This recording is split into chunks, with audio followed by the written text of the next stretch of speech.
السلام علیکم ناظرین، امت مسلمہ کا سب سے اہم ترین مسئلہ غیبت امام مہدی علیہ السلام کو پیش کرنے کی جسارت کی جا رہی ہے۔ اللہ تعالیٰ سے دعا ہے کہ اللہ تعالیٰ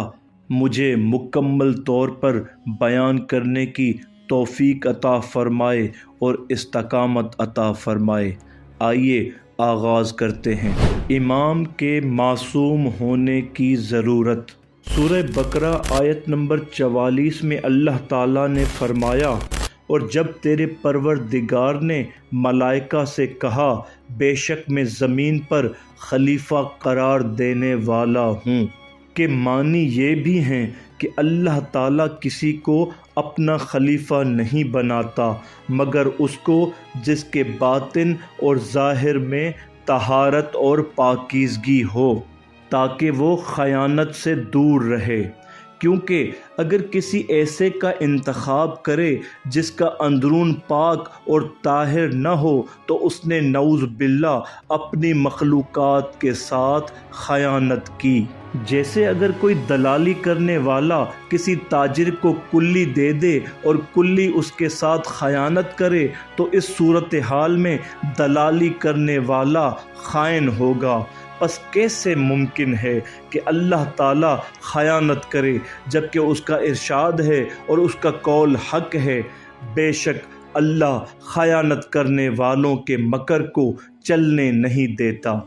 اور حضرت محمد مصطفیٰ صلی اللہ علیہ وآلہ وسلم کو یہ ادب تعلیم فرما رہا ہے اپنے اس قول کے توسط سے کہ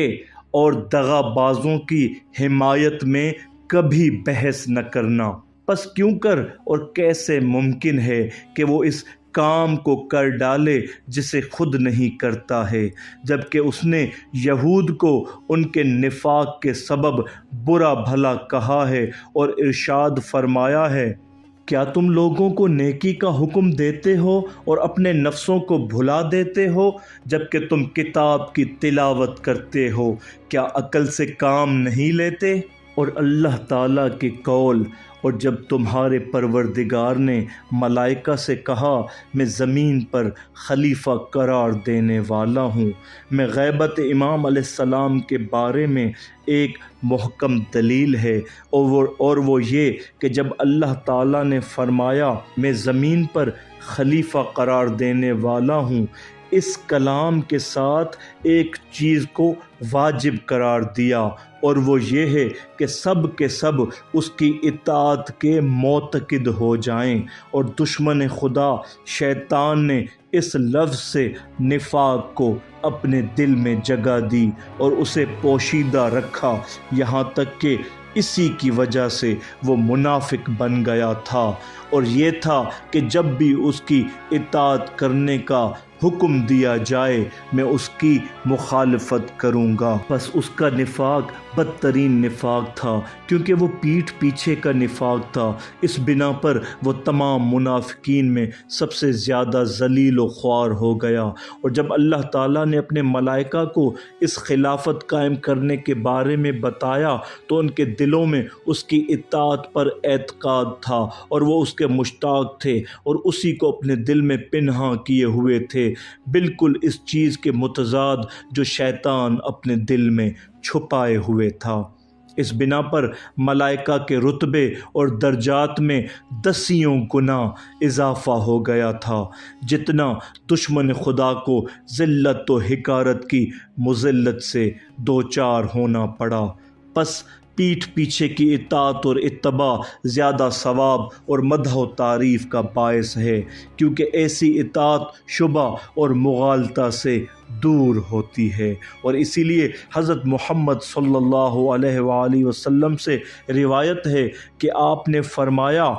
جو شخص اپنے بھائی کے لیے اس کے پیٹھ پیچھے دعا کرے تو آسمان سے ایک فرشتہ اسے ندا دیتا ہے کہ تیرے لیے بھی اس کی مثل ہوگی۔ اور اللہ تعالیٰ نے تاکید کی ہے اپنے دین کی ایمان بالغیب پر، اور کہا ہے، قرآن ہدایت ہے متقین کے لیے جو غیب پر ایمان لاتے ہیں۔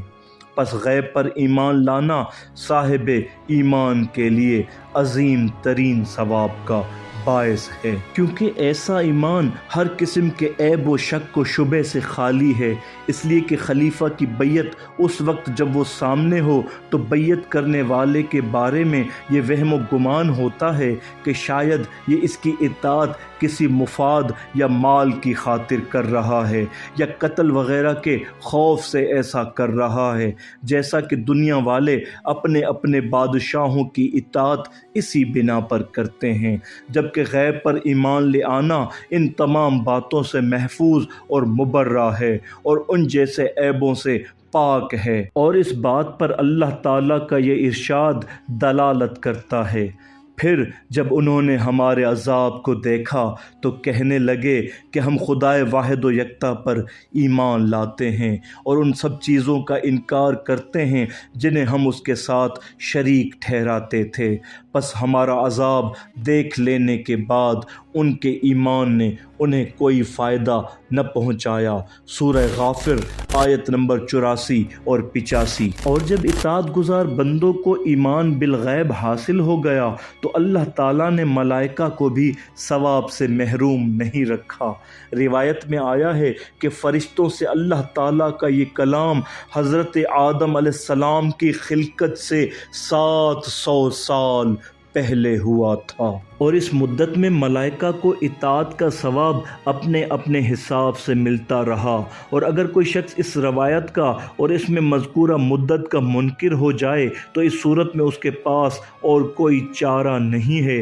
کہ وہ ایک لمحے کے لیے غیب کا قائل ہو جائے، اور ایک لمحہ بھی حکومت اور مصلحت سے خالی نہیں رہتا۔ اب جہاں ایک لمحہ اور ساتھ میں ایک حکمت اور مصلحت ہو، وہاں 2 لمحوں اور 2 ساعتوں میں 2 حکمتیں اور 2 مصلحتیں ہیں۔ اب جہاں ایک لمحہ اور ساتھ میں ایک حکمت اور مصلحت ہو، وہاں 2 لمحوں اور 2 ساعتوں میں 2 حکمتیں اور 2 مصلحتیں ہیں۔ اسی طرح لمحات اور ساعت میں بہت سی حکمتیں اور مصلحتیں پوشیدہ ہیں، اور جتنا وقت اور مدت میں اضافہ ہوتا جائے گا اور جتنا ثواب میں زیادتی ہوگی، اتنا ہی اللہ کی رحمت سے پردے اٹھ جائیں گے اور اس کی عظمت اور جلالت پر دلالت کرے گی۔ اس بنا پر یہ روایت بالکل صحیح ہے، کیونکہ اس میں حکمت اور ثواب کی تائید ہے اور حجت کی تبلیغ ہے۔ اور اللہ تعالیٰ کے اس ارشاد میں، اور جب تیرے پروردگار نے ملائکہ سے کہا